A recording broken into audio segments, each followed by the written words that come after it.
It's your buddies, Ron and Fez. You know it's your buddies because we're giving someone a trip to Las Vegas tomorrow night on the show. Vegas, baby. Ashley Judd has been signed as the spokeswoman for American Beauty, a new skincare and cosmetics brand. Wow. Now, how is this going to make her big sister Winona feel? Fuzzy, well, I already found out that she's got a lot of things. She's going to be a spokesmodel for Krispy Kreme. So it works out. One of them gets beauty products, and the other one gets pure sugar and carbohydrate. These two, well, you got Ashley and Winona, Naomi's daughters, and for some reason, they're like the movie Twins with Danny DeVito and Arnold Schwarzenegger. Someone got all the good genes in that pairing. Well, the other one just got bigger genes, that's all. I saw her on television. She went and cried on Oprah because her mom is, pretty and her sister's pretty, and she's huge. If anyone's going to give her a makeover endorsement, it's going to be Sears aluminum siding. That's about the only thing you can fit on her. Yeah. It's just mean. Do you feel like sometimes you cross lines? Because I feel like you do. I don't think so. Yeah. I think when you hit the aluminum siding, and a little light went off of me that just said too much. I just saw, like the Terminator gets those things that pop up, and I'll give you the response, too much. I think Winona needs to know. Paris Hilton will start shooting her first starring movie role for National Lampoon's Pledge This. She'll play the president of an elitist sorority. And Fez, you said she didn't have the acting chops. These great National Lampoon movies come out every year. They head straight to video, and they're unbelievably well put together, well crafted comedies. Yeah, she hopes to be the female Van Wilder. Yeah. So that's really what she's working for here. Van Wilder is probably their biggest success since Animal House. They put out 90 movies you've never heard of before. And I think they actually go out and sell the name. Like if you give them like $100,000 or $200,000, you can slap the term National Lampoon across your crappy $5 million movie. Paris is so busy. She's got the TV show, she's shooting movies, plus any sort of internet porn she's got going on. She's got the internet porn, she's helping her roommate get off heroin. Everything is just so busy. Now, have you watched any this year, Fez? I have not seen The Simple Life 2, and that was one that I kept saying, I'm looking forward to this. This is going to be better than last season. Haven't looked at it yet. The truth is, these reality shows are never better than second season. I don't care which one it is. They just get worse and worse. It's one thing to look in someone's window, but you don't want to show up every night and look in their window. After a while, it looks as dull as your life. And these things now are just totally fake, where they're just making them go out and do odd jobs. It's gotten to the point where it's almost Road Rules, but with two rich girls. I did see Nicole Richie on the Regis show, where she was they showed a clip of them hanging out at some sort of senior citizens nudist colony. Yeah, well, all nudist colonies are. I don't know why, but when it comes to a nudist colony, nobody in their 20s is there. It's always people that I think are too lazy to put on pants. All right, Fezzy, your favorite comedian and America's favorite comic, Billy Crystal, is bringing a one-man show to Broadway where he'll play characters from throughout his life. It also includes home movies, family photos, and clips of Mickey Mantle. Fezzy, give me your radio psychic. Radio psychic. Is this a hit or miss? This is a miss. Who cares, Billy Crystal? This isn't a Broadway show. This is another Oscars performance for you. This is an Oscars presentation. Fez, I hate to disagree with you because I understand where you're coming from a critical point of view, but I'll tell you who cares.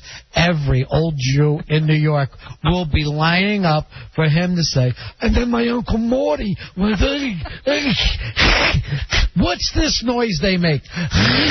And they will be rolling because no one does this sentimental comedy better than Billy Crystal. He knows his audience. He knows probably his kids will come walking out. One night he'll bring his granddaughter out, and the whole damn thing will be filmed for HBO, and we'll all be forced to watch it. It's so unbelievably annoying. Is there any way to bring back Rosie O'Donnell and Boy George's Taboo? No, somehow that wax head of his ended up suffocating him. I'm going to tell you, Fezzy, I bet it's a hit. I bet it's a one-man hit. And here's the other problem. Now he'll keep doing run-ins on Letterman for the entire time this is on. Oh, that's right. He's just going to be in New York forever. Yeah, he'll be across the street from Dave. And instead of seeing Fish playing in front of everybody, we'll have to see Billy Crystal. All right, I'll give you a radio psychic here. Good. radio psychic.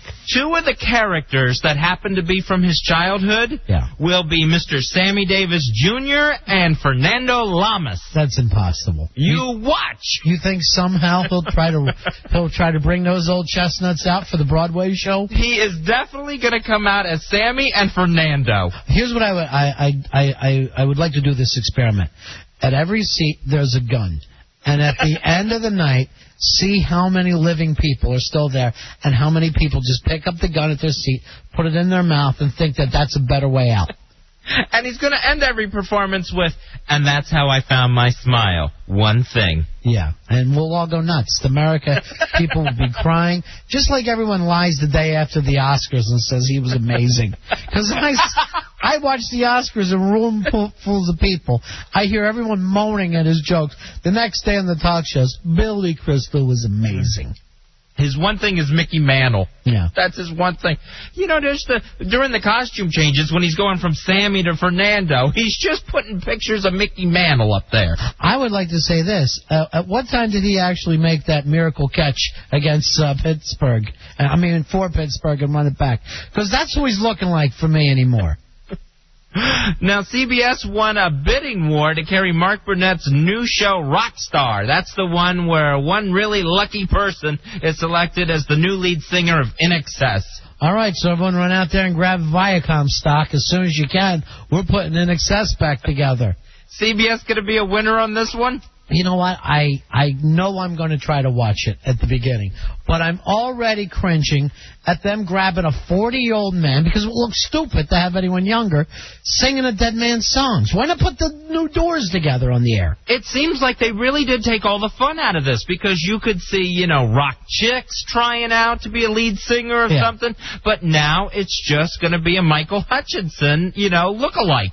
And believe me, the first Michael Hutchinson felt so bad he hung himself. That's how well the career was going. It's not like he died in a terrible accident. He sat there, was stupid enough to be awake at 4 o'clock in the morning, wrapped a towel around his neck and ended it all. As if he was watching. And I'm willing to bet there was some Billy Crystal thing running on TV at the time. They just hand the winner a recording contract and a noose. And here, you know what to do with this. Good luck. The new idol is dead. So unless you can sing Devil Inside, every single one of us has a devil inside, you're just automatically off this show. This show should last, I would say, 20 minutes. I would say the whole run of the show, it would maybe take that long by the time you weed everybody out. What about we just give it to Fantasia and we end it now and say Fantasia is the new singer? I'm up for it. For In Excess. Or maybe the second runner-up, Diana DeGarmo. I'm not familiar. I don't watch those shows. I watch sports. She's Winona size. Disney did a surprise screening of King Arthur for the international press. Now, Disney execs are counting on Arthur to make up for losses on The Alamo, Hidalgo, and Home on the Range. This is actually a good sign, because they normally don't let anyone watch their movies until the day after they come out. Then the critics are invited to go see them. At what point are we going to hear King Arthur's been put off till 2006?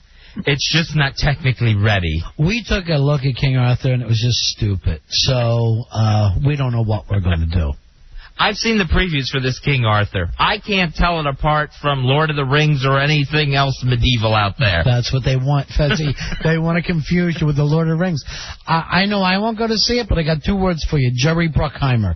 That guy, I don't know what it is. Everything he touches turns to gold.